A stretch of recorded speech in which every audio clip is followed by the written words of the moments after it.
જય શ્રી કૃષ્ણ, જય માતાજી. કેમ છો બધા? આજે આપણે બનાવીશું બટેટાની ચિપ્સ.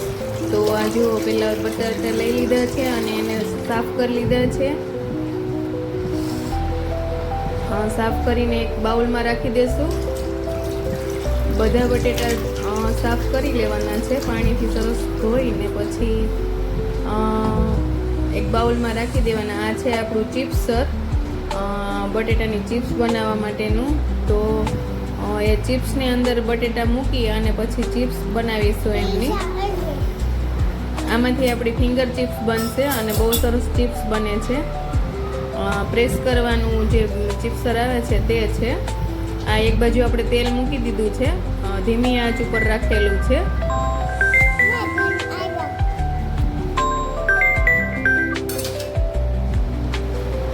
ધીમી આંચ પર રાખેલું છે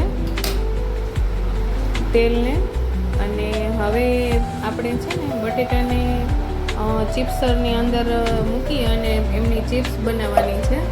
તો આ એમની ઉપર એક નાનું ઢાંકણા જેવું આવે છે, બોક્સ જેવું. હવે બટેટું રાખી અને ચિપ્સ બનાવીશું આપણે.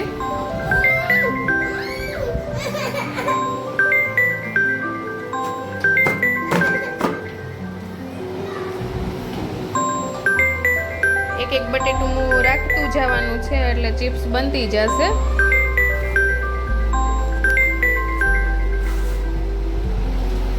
જો આમ બટેટું વચ્ચે રાખી અને પ્રેસ કરવાનું છે એટલે મસ્ત મજાની ફિંગર ચિપ્સ રેડી થઈ જાય છે. આ આપણી ચિપ્સ બનીને રેડી છે.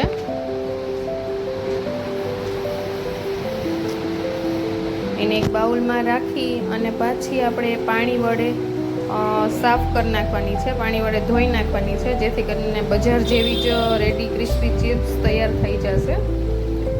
પાણીથી સાફ કરી અને પછી એક કોટનના કપડામાં પાણીમાંથી બહાર કાઢીને પાથરી દેવાની છે.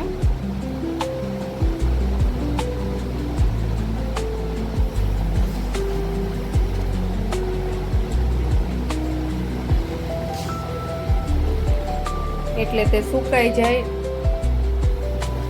કપડાથી લૂછી નાખવાની છે એટલે પાણીનો ભાગ છે તે લૂછાઈ જાય અને સુકાઈ જાય.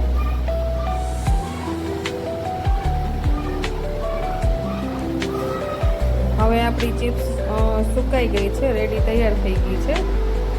5 થી 7 મિનિટ લાગે, વધારે નથી લાગતી. હવે આ ચિપ્સને આપણે ઝારાની અંદર રાખી અને પછી નાખીશું, કારણ કે જે એકદમ નાખી દઈશું તો તેલના છાંટા ઉડશે. એટલે ધ્યાન રાખવાનું છે, તેલમાં નાખતી વખતે ઝારામાં નાખી અને પછી જ નાખવાનું છે. તો આપણે તેલની અંદર ચિપ્સને નાખી દીધી છે. થોડી જ વારમાં આપણે 5 થી 10 મિનિટમાં ક્રિસ્પી એવી ચિપ્સ આપણી રેડી થઈ જશે.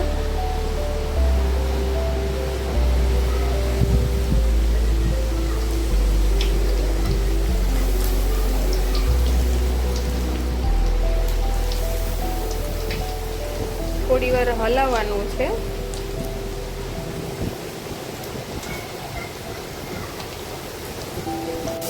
બસ, તો હવે આપણી આ ચિપ્સ છે ને એ રેડી થવા આવી છે, રેડી થઈ ગઈ છે. એનો અવાજ પણ આવે છે.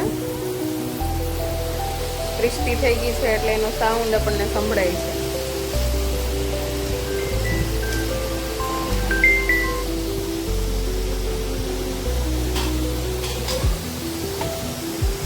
હવે ચિપ્સ પછી નાખી છે ત્યારે ગેસની ફ્લેમ ફૂલ રાખવાની છે. નાખતી વખતે ધીમી રાખવાની છે, નાખ્યા પછી ફૂલ રાખવાની છે. હવે ક્રિસ્પી એવી ચિપ્સ આપણી રેડી થઈ ગઈ છે. તો એને એક થાળીમાં નાખી દીધી છે. હવે એ થાળીમાં મૂકી દીધી છે ચિપ્સ. હવે એમાં આપણે મસાલા કરીશું.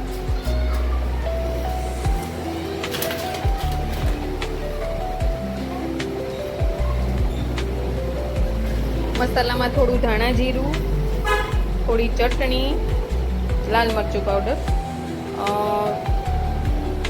સ્વાદ પ્રમાણે મીઠું અને કાળા મરીનો ભૂકો છે એ નાખીશું.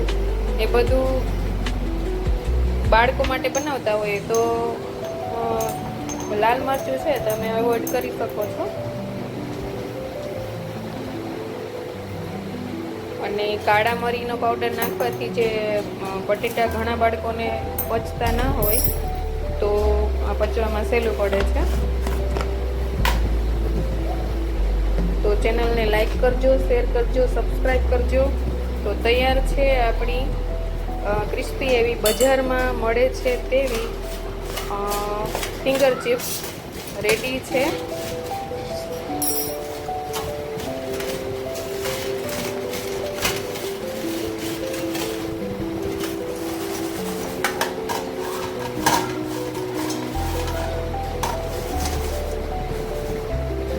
તો આપણી આ ચિપ્સ હવે રેડી તૈયાર થઈ ગઈ છે અને આપણે એક ડીશમાં સર્વ કરી છે અને સોસ સાથે તમે ખાઈ શકો છો, એમનેમ બી ખાઈ શકો છો. તો થેન્ક યુ ફોર વોચિંગ.